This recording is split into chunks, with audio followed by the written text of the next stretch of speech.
Dia lanjutkan hadis berikutnya, wa an Ibni Mas'udin radhiyallahu anhu, dari Ibnu Mas'ud radhiyallahu anhu qala lamma kana yaum Hunain. Kata Ibnu Mas'ud radhiyallahu anhu, tatkala perang Hunain itu Rasulullah SAW menang dalam perang Hunain dan mendapatkan ghanimah yang sangat banyak. Sebagaimana pernah kita cerita tentang kisah perang Hunain. Perang Hunain terjadi setelah perang Fatu Makkah pada tahun 8 Hijriah ya. Ketika itu kabilah Hawazin dari Taif kemudian datang dengan bawa seluruh hartanya. Mereka pasukan sangat banyak dan mereka bawa istri-istri mereka, mereka bawa budak-budak mereka, mereka bawa onta-onta mereka bawa kambing-kambing mereka bawa seluruh harta mereka. Karena mereka punya ide kalau semua harta kita bawa, kita perang, kita nggak bakalan kabur. Karena kalau kita kabur, semua harta akan ludes. Itu ide pemimpin mereka ketika itu. Sehingga harta yang mereka bawa sangat banyak ketika. Ternyata mereka kalah. Di awal saja mereka menang, kemudian ternyata mereka kalah. Sehingga ketika Nabi SAW menang dalam perang Hunain, Nabi mendapatkan ghanimah yang sangat banyak. Karena kekonyolan orang-orang musyrikin ketika itu perang dengan bawa seluruh hartanya supaya tidak kabur. Ternyata mereka pun kabur dan meninggalkan harta yang sangat banyak. Maka athara Rasulullah SAW nasan fil qismah fa'ata al-Aqra bin Habis mi'atan minal ibil. Maka Rasulullah SAW ketika itu membagi sesuai dengan hikmah yang Rasulullah SAW lihat. Rasulullah SAW berikan kepada sebagian orang yang mungkin baru masuk Islam atau belum masuk Islam, Rasulullah SAW berikan pemberian yang banyak. Di antaranya Al-Aqra bin Habis At-Tamimi, Rasulullah SAW berikan 100 ekor onta. Wa atahu Uyainah bin Hisn mithla dzalik. Uyainah bin Hisn juga salah satu pemimpin dari Arab Badui juga dikasih 100 ekor onta. Wa atanasan min asyrafil Arab wa atharahum yawma idzin fil qismah. Rasulullah berikan beberapa orang dari Arab Badui, Rasulullah kasih harta yang banyak. Dibagi sama Rasul harta ghanimah tersebut. Faqala rajul, ada seorang yang protes. Dia tidak terima. Dia berkata, "Wallahi inna hadhihi qismatun ma udila fiha." Kata dia, demi Allah, ini pembagian tidak ada keadilan dalam pembagian ini. Wa ma urida fiha wajhullah, ini pembagian yang tidak ikhlas. Didengar oleh Ibnu Mas'ud perkataan orang ini. Ini perkataan kufur, menuduh Rasulullah SAW tidak adil, itu kufur. Berarti menuduh syariat Islam tidak adil. Dan menuduh Nabi tidak ikhlas, apalagi bilang Nabi tidak ikhlas, repot. Kalau Nabi tidak ikhlas, kemudian siapa yang mau ikhlas? Kalau Nabi tidak adil, siapa yang... Ini perkataan kufur. Maka Ibnu Mas'ud mendengar perkataan orang ini, dia berkata, "Wallahi la ukhbiranna Rasulullah sallallahu alaihi wasallam." Demi Allah, aku akan kabarkan kepada Nabi sallallahu alaihi wasallam perkataanmu ini. Fa'taituhu. Kata Ibnu Mas'ud, aku mendatangi Rasulullah sallallahu alaihi wasallam. Fa akhbartuhu bima qala, lalu aku kabarkan kepada Nabi tentang apa yang dikatakan oleh laki tersebut. Fataghayyara wajhuhu hatta kana kasirf. Maka berubahlah rona wajah Nabi sallallahu alaihi wasallam sampai kasirf, itu seakan-akan merah. Rasulullah marah. Dia bercampur marah dan sedih, bercampur. Intinya wajah Nabi sallallahu alaihi wasallam berubah. Rasulullah berkata, "Faman ya'dil idza lam ya'dilillahu wa rasuluh." Kalau Allah dan Rasulnya ya tidak adil, terus siapa yang mau adil? Kata Nabi sallallahu alaihi wasallam. Man ya'dil illa ma'adil. Kalau aku tidak adil, terus siapa yang mau adil? Kalau aku utusan Allah tidak adil, kemudian siapa yang adil? Kalau Allah tidak adil, kemudian siapa yang mau adil? Kemudian Rasulullah SAW menghibur dirinya, pelipur lara, dia ingat tentang kisah orang terdahulu, yaitu Nabi Musa alaihissalam. Beliau berkata, "Yarhamullahu Musa." Dan ingat ini ujian kepada Nabi, tapi ujian tersebut bukan berkaitan dengan fisik, tapi masalah menuduh kredibilitas Nabi dalam masalah ketakwaan. Nabi seorang Nabi. Sekarang dia berkata, Muhammad, kau tidak bertakwa. Kau Nabi tapi tidak bertakwa. Itu sakit bagi apa ya? Bagi orang yang berdakwah. Ya misalnya kita dikatakan ada kamu ustaz tapi tidak bertakwa. Kami ustaz. Beda dengan kalau mungkin gangguan fisik masih lebih ringan. Ini berkaitan dengan harga diri. Makanya sebagaimana perkataan seorang penyair, jarahatul lisani, jarahatus sinani, lahal ti'amu, wala yalta'imu ma jarahal lisanu. Luka yang diakibatkan sayatan pedang masih bisa diobati. Tapi luka akibat sayatan lisan terkadang sulit untuk diobati. Rasulullah SAW diuji dengan dua ujian. Ujian fisik, ya, seperti beliau terluka di perang Uhud, beliau dilempari di Taif, ya, wajah beliau berlumuran darah ketika di perang Uhud. Tapi bagi beliau lebih berat adalah ujian mental. Makanya ketika Aisyah radhiyallahu anha bertanya, Rasulullah, apakah pernah kau lewati suatu peristiwa yang lebih berat daripada kejadian di Uhud? Karena Aisyah tahu radhiyallahu anha, ketika Nabi di Uhud, Nabi terluka, bibir giginya pecah, wajahnya berlumuran darah. Nabi mengatakan ada. Rasulullah kemudian cerita ketika aku diusir di Taif, dikata-katain oleh orang-orang Taif. Itu ujian mental. Tapi lebih berat bagi Nabi dari ujian fisik. Dan Nabi diuji dua-duanya. Nah ini di antara ujian mental Nabi SAW. Harga dirinya direndahkan. Dikatakan Muhammad tidak adil. Muhammad tidak ikhlas. Nah kalau saya tidak ikhlas, siapa yang mau ikhlas? Kalau saya tidak adil, siapa yang mau adil? Ini ujian berat bagi Nabi SAW. Nabi sudah berusaha. Seadil-adilnya dibilang tidak adil. Lebih berat daripada ujian fisik. Namun Rasulullah SAW kemudian menghibur dirinya dengan mengingat kisah Nabi Musa. Kata Rasulullah SAW, Yarhamullahu Musa. Semoga Allah merahmati Musa. Qad udhiya bi aktsara min hadza fasabar. Dia telah diuji lebih berat daripada ini, namun dia bersabar. Ya. Kata Ibnu Mas'ud, la jarama la arfa ilaihi ba'da haditsan. Ya, aku tidak mau melaporkan lagi kepada Nabi. Ya.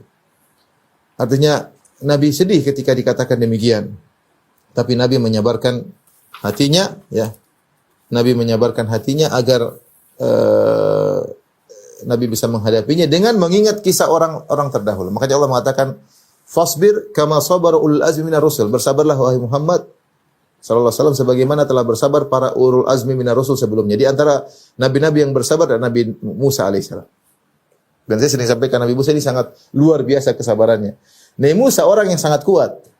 Kalau dia mukul orang sekali langsung bisa mati. Sebagaimana Allah sebutkan dalam surat Al-Qasas, "Fa wakazahu Musa faqada alaih." Nabi Musa pukul sekali langsung mati.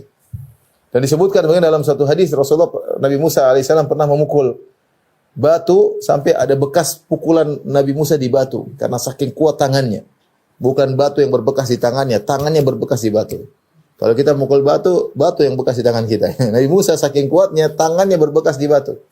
Artinya kalau dia marah, dia bikin mukul orang mudah, dia membunuh orang yang atau dia ngamuk, tapi tidak, ternyata dia sangat sabar. Sampai-sampai dia diganggu oleh murid-muridnya sendiri. Allah sampai abadikan dalam Al-Quran surat Al-Ahzab, kata Allah Subhanahu wa taala, "Ya ayyuhalladzina amanu la takunu kalladzina adzaw Musa fabarra'ahu mimma qalu wa kana 'indallahi wajiha." Wahai orang beriman, janganlah kalian seperti orang-orang yang menyakiti Musa dengan perkataan mereka. Maka Allah pun fabarra'allahu mimma qalu, Allah mensucikan Musa dari tuduhan mereka, wa kana 'indallahi wajiha, dan dia memiliki kedudukan yang tinggi di sisi Allah Subhanahu wa taala. Nabi Musa apa sebenarnya menafsirkan maksudnya apa? Maksudnya ketika Nabi Musa alaihissalam tidak mandi dalam Sahih Bukhari, Rasulullah sebutkan Musa ini alaihissalam ini seorangnya hayyin, dia pemalu. Jadi dia tidak mandi bersama Bani Israel. Karena kalau dia mandi bersama mereka, dia buka pakaiannya dan dia pemalu. Ketika dia, jadi orang-orang murid-muridnya mandi mungkin di bagian lain di sungai, dia mandi di sisi lain. Akhirnya mereka gibahin Musa. Muridnya sendiri. Setelah mereka melihat bagaimana hebatnya Nabi Musa, bagaimana mukjizat tongkat jadi ular, bagaimana cahaya keluar dari tangannya, bagaimana membelah lautan, semua mukjizat mereka lihat. Tapi namanya mereka ya, omongannya kotor. Mereka masih sempat gibahin Nabi Musa. Kata mereka, Musa ini tidak mandi sama kita, ada sesuatu di dekat kemaluannya. Ada penyakit, makanya dia tidak berani mandi sama kita. Dahulu mereka mandi telanjang dan di antara mereka. Ini syariat orang-orang terdahulu. Maka Allah ingin, dan Nabi Musa tidak bantah. Nabi Musa tidak sibuk mengatakan saya tidak demikian. Nabi Musa tenang aja, sabarnya luar biasa. Dan ini bagaimana ya? Bagaimana antum bayangkan antum berdakwah, murid-murid antum ngejek fisik antum. Ini enggak mandi sama kita karena ada sesuatu enggak beres di dekat kemaluannya, itu di biji kemaluannya. Maksudnya mereka mengatakan Nabi Musa alaihissalam punya penyakit di sekitar biji kemaluannya. Ini orang-orang Bani Israel seperti itu. Tapi Nabi Musa tidak bantah, Nabi Musa sabar sampai akhirnya Allah Subhanahu wa taala mensucikan Nabi Musa dari tuduhan tersebut. Maka suatu hari Nabi Musa mandi, dia letakkan bajunya di atas batu. Dalam Sahih Bukhari kisah ini. Maka batunya pun berjalan. Ketika batunya berjalan, Nabi Musa naik di atas sungai, dia kejar batu, dia mengatakan, "Ya hajar saubi, wahai batu, bajuku, jangan kau lari bajuku." Batu terus berjalan sehingga melewati murid-muridnya yang sedang mandi. Ketika Nabi Musa melewati dalam kondisi tidak berpakaian, maka murid-muridnya lihat ternyata Nabi Musa tidak berpenyakit, bahkan dia memiliki kulit yang indah. Ya, itu cara Allah untuk membantah mereka bahwasanya Nabi Musa tidak ada penyakit ya. Akhirnya Nabi Musa pukul batu tersebut karena tidak mau berhenti dan tampaklah bekas pukulan Nabi Musa pada batu tersebut. Artinya apa yang dikatakan kepada Nabi SAW menyakitkan. Tetapi kata Nabi, Nabi Musa diuji lebih berat daripada ini dan dia bersabar.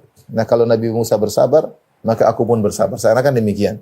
Karena Allah telah perintahkan, fasbir kama sabar ulul azmi minar rusul, bersabarlah sebagaimana para ulul azmi minar rusul. Ulul azmi minar rusul Nabi Nuh, Nabi Musa, Nabi Ibrahim, ya, Nabi Isa, Nabi Muhammad SAW, mereka orang yang sabar. Di antaranya Nabi Musa alaihissalam bersabar dengan bejatnya Bani Israel. Ya. Jadi inilah kita tahu bahwasanya kalau Nabi Muhammad SAW saja tidak luput dari cercaan dan celaan, apalagi kita hanya dai-dai kelas teri seperti ini ya. Nabi Muhammad SAW yang utus Allah Subhanahu Wa Taala bukan dai lagi, dia adalah Nabi, manusia termulia di alam semesta. Pintu surga tidak akan terbuka kecuali yang mengetuk Nabi SAW. Dia pun tidak selamat daripada cercaan orang yang zahirnya adalah murid Nabi. Mungkin orang munafik tadi ngomong. Tapi intinya dalam pasukan Rasulullah SAW. Ya. Yang seharusnya namanya belajar sama Nabi, membela Nabi, malah ternyata mencela Nabi SAW. Hanya karena perkara dunia. Jadi sangat mungkin terjadi. Kalau mungkin terjadi bagi Nabi, maka mungkin terjadi bagi kita. Terkadang yang menyakiti kita bukan orang jauh, terkadang orang dekat kita. Dan itu sangat sakit. Murid kita sendiri berkhianat, menghina kita, dan itu mungkin terjadi. Dan terjadi. Tapi kita sabar. Bagaimana Nabi Musa dikhianati oleh murid-muridnya sendiri di kata-kata yang buruk. Nabi Muhammad SAW dikhianati oleh orang munafik yang zahirnya adalah murid Nabi SAW. Apalagi kita yang banyak kekurangan, yang banyak aib. Mereka saja para nabi yang sempurna, akhlak mereka tidak selamat dari cercaan, apalagi kita yang banyak kekurangan. Kemungkinan kita untuk dicerca lebih banyak. Ya.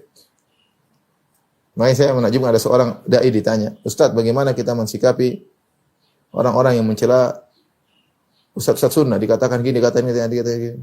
Maka jawaban dia sederhana. Yang lebih baik daripada mereka semua Muhammad SAW dicela. Jadi biasa aja maksudnya. Ya sudah, biasa aja. Mau di ini, mau di anu. Yang lebih parah daripada kita, yang lebih alim, lebih tidak bisa dibandingkan dengan kita, Nabi Muhammad SAW, dicerca, dicela, diusir, dilukai, gangguan fisik, gangguan mental, bahkan gangguan dari orang yang zahirnya muridnya sendiri. Oleh karenanya kita dapati sekarang muncul orang-orang ya, yang mencela ulama. Ya. Kalau kita menggibah sesama muslim aja dikatakan makan daging bangkai saudaranya ya.